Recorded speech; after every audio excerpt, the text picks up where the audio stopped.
pouvait l'entendre avant même d'ouvrir la porte. Le crissement des roues de vélo en plastique sur le trottoir, le bourdonnement du Sifax à la télé et le tintement des bouteilles de lait à l'aube. Presque rien de tout cela n'existe plus aujourd'hui. Mais si vous avez grandi en Grande-Bretagne dans les années 80, chacun de ces sons est gravé quelque part dans vos os.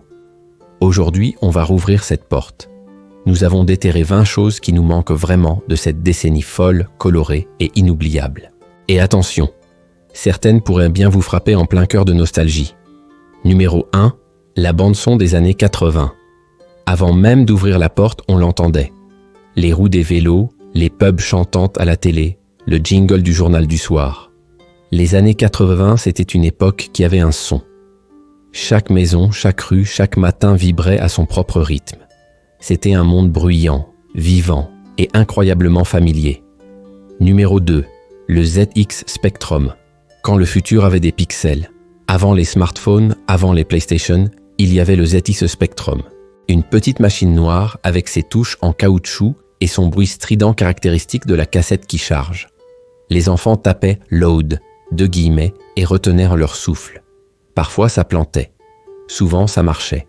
Et quand l'écran s'allumait enfin, c'était de la magie pure. 5 millions d'exemplaires vendus et des millions de souvenirs créés. Le futur venait d'arriver, lentement mais sûrement. Numéro 3, le SodaStream. La science pétillante dans la cuisine. Il y avait ce sifflement reconnaissable entre mille.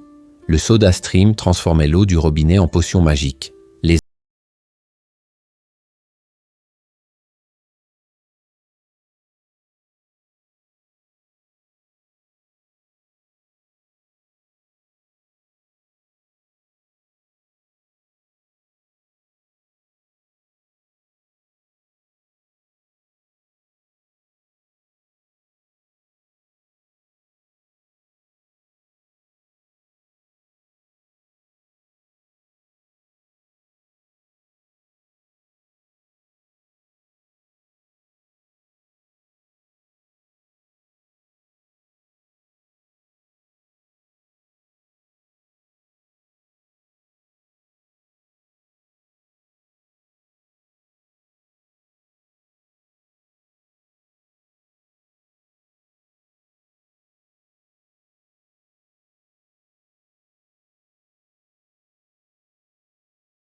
On rembobinait au crayon pour économiser les piles, on les changeait à la hâte et on avait enfin notre bande-son à nous.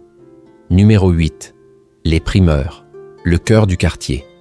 Avant les grandes surfaces anonymes, il y avait le primeur du coin.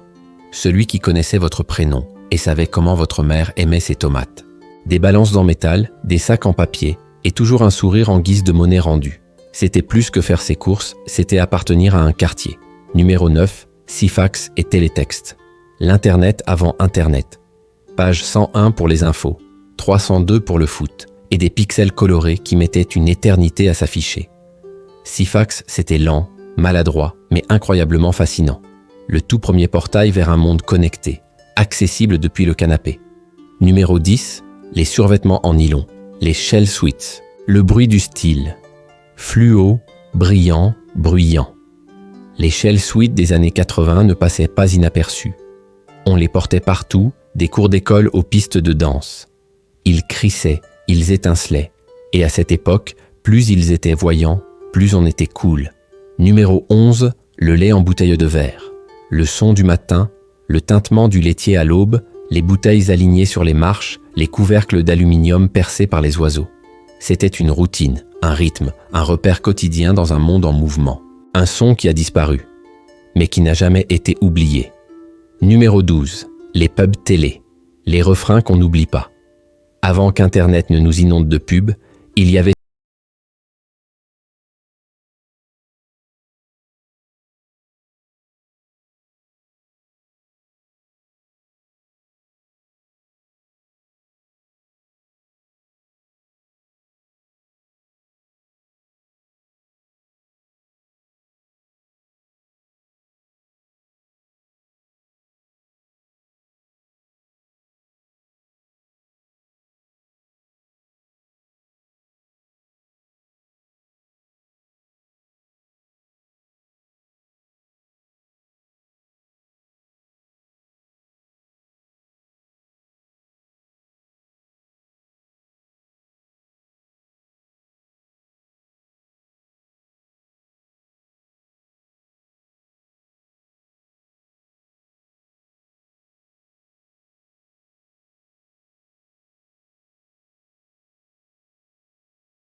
et personne n'aurait osé la leur prendre. Numéro 17, Tiswas et Swap Shop. Le chaos magique. Avant YouTube, il y avait Tiswas et Swap Shop. 2 émissions en direct, imprévisibles, vivantes. Des seaux d'eau, des blagues, des enfants qui appelaient pour échanger leurs jouets. C'était chaotique, spontané, et c'est justement ce qui rendait ces moments si spéciaux. Numéro 18. Les puddings de cantine. Le sucre de l'enfance. Jam roly-poly, tarte au cornflake, gâteau éponge au chocolat. Des desserts simples, sucrés, lourds et inoubliables.